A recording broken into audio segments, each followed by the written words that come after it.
Lyca production Subaskaran தயாரிப்பில் super star Rajinikanth சிறப்பு தோற்றத்தில் லால் சலாம் பிப்ரவரி 9 முதல் திரையரங்குகளில். நினைவில் நிற்கும் திருமணப்பட்டு விவாஹா தி சென்னை சில்க்ஸ். கூட்டாட்சி கோட்பாட்டை பாதுகாப்போம் பாதுகாப்போம். செல்லும் இடமெல்லாம் சர்ச்சை. வசமாக சிக்கிய ஆளுநர். நாடு தழுவிய கண்டன ஆர்ப்பாட்டம். கோவையில் குவிந்த கூட்டணி கட்சிகள். தமிழக ஆளுநர் RN ரவி தமிழகத்திற்கு ஆளுநராக பொறுப்பேற்ற நாள் முதலே பல்வேறு சர்ச்சைகளில் தொடர்ந்து சிக்கி வருகிறார். இந்நிலையில் கடந்த 28ஆம் தேதி நாகப்பட்டினத்தில் நடைபெற்ற பல்வேறு நிகழ்ச்சிகளில் கலந்து கொள்வதற்காக சென்றிருந்தார்.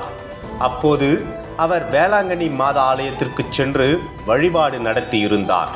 அதன் பின்னர் சில பொது நிகழ்ச்சிகளில் பங்கேற்றார். அப்போது திடீரென்று அம்மாவட்டத்தில் உள்ள கீழ்வெண்மணிக்கு சென்றிருந்தார். அங்கு சென்றவர் அங்கு கீழ்வெண்மணி சம்பவத்தில் ஈடுபட்ட தியாகி ஒருவரை சந்தித்து பேசியதாகவும் மக்கள் நலன் குறித்து பேசியதாகவும் செய்திகள் வெளியானது. இதனை அடுத்து வழக்கம் போல சர்ச்சைகளும் வெடித்தது. குறிப்பாக கீழ்வெண்மணியில் ஆளுநர் சந்தித்தது தியாகி இல்லை என்பது முதல் பல்வேறு சர்ச்சைகள் வெடித்தன. இதனை அடுத்து ஆளுநர் பேசியதற்கு கண்டனம் தெரிவிக்கும் வகையில் CPM கட்சியின் மாநில செயலாளர் K. பாலகிருஷ்ணன் பேசுகையில் தமிழக ஆளுநர் அற்பத்தனமான கருத்தை சொல்லியிருக்கிறார் எனவும் வள்ளுவர், வள்ளலார், மகாத்மா காந்தி என வரிசையாக வன்மத்தை கொட்டியவர் இப்போது வெண்மணி தியாகிகளை குறிவைத்திருக்கிறார் எனவும் சாடியிருந்தார். உண்மையில் தான் சார்ந்த தத்துவார்த்தப்படி ஆளுநர் சென்றிருக்க வேண்டிய இடம் தியாகிகள் நினைவிடம் அல்ல, 44 பேரை உயிருடன் கொளுத்திய கோபாலகிருஷ்ண நாயுடுவின் சமாதிக்குத்தான். வெண்மணி சம்பவத்துக்கும் திமுகவுக்கும் என்ன தொடர்பு உள்ளது? அது தொழிலாளர்களுக்கும் நிலப்பிரபுவுக்கும் இடையே நடந்த போராட்டம்.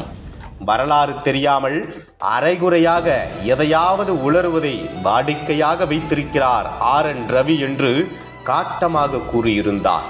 மேலும் உழைப்பாளிகளின் உரிமைக்கு போராடி உயிர் நீர்த்தவர்களுக்கு பொதுமக்களிடம் நிதி திரட்டி கட்டப்பட்ட நினைவிடத்தை கீழ்மை செய்திருக்கிறார் ஆளுநர் எனவும், தியாகிகள் வசிக்கும் குடிசைகளை பற்றி பேசுபவர் வெளிநாட்டு விருந்தினர் வரும்போது பச்சை துணி போட்டு ஏழைகளின் குடிசைகளை மூடுபவர்களையும் புல்டோசரால் பொதுமக்களின் வீடுகளை இடிப்பவர்களையும் பற்றி பேசுவாரா என கேள்வி எழுப்பியிருந்தார்.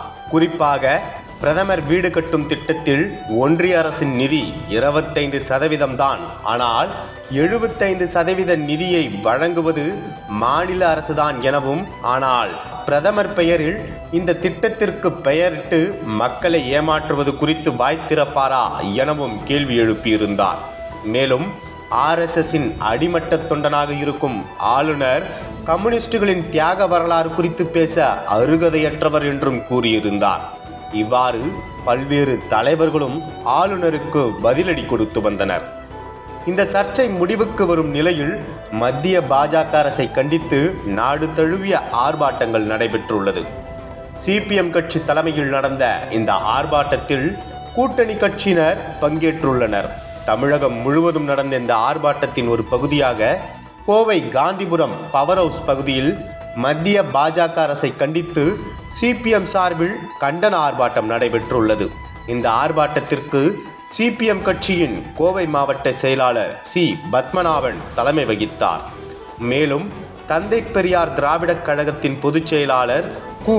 ராமகிருஷ்ணன், திமுக மாவட்ட செயலாளர்கள் தளபதி முருகேசன், தொண்டாமுத்தூர் ரவி, நா. கார்த்திக் உள்ளிட்ட கூட்டணி கட்சியினர் பலரும் இந்த ஆர்ப்பாட்டத்தில் பங்கேற்றுள்ளனர். அப்போது பாஜக அரசை கண்டித்து முழக்கங்கள் எழுப்பப்பட்டுள்ளது. இதில் எதிர்க்கட்சிகள் ஆளும் மாநிலங்களில் ஆளுநர்களின் அத்துமீறலை கண்டித்தும், மாநில உரிமை கூட்டாட்சி கோட்பாடுகளுக்கு எதிராக செயல்படும் பாஜக அரசை கண்டித்தும் தொடர் முழக்கமிட்டுள்ளனர்.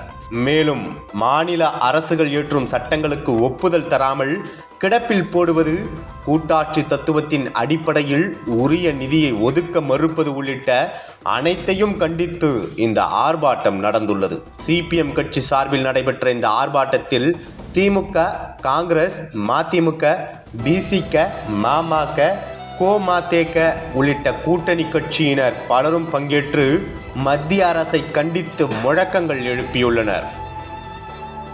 பதவியும் சுகமும் சட்டத்தாலே, பதவியும் சுகமும் சட்டத்தாலே, செயல்பாடெல்லாம் அராஜகத்தாலே, நியாயம் தானா, நியாயம் தானா, நியாயம் தானா, நியாயம் தானா, மோடி அரசே நியாயம் தானா, மோடி அரசே நியாயம் தானா, பாதுகாப்போம், பாதுகாப்போம், பாதுகாப்போம், பாதுகாப்போம், கூட்டாட்சி கோட்பாட்டை, கூட்டாட்சி கோட்பாட்டை, பாதுகாப்போம், பாதுகாப்போம், பாதுகாப்போம், பாதுகாப்போம், வெல்லட்டும், வெல்லட்டும், வெல்லட்டும், வெல்லட்டும், டெல்லி கருணா வெல்லட்டும். அனல் பறக்கும் செய்திகளை அப்டேட் செய்து கொள்ள நக்கீரன் களத்தை இப்பவே சப்ஸ்கிரைப் பண்ணுங்க.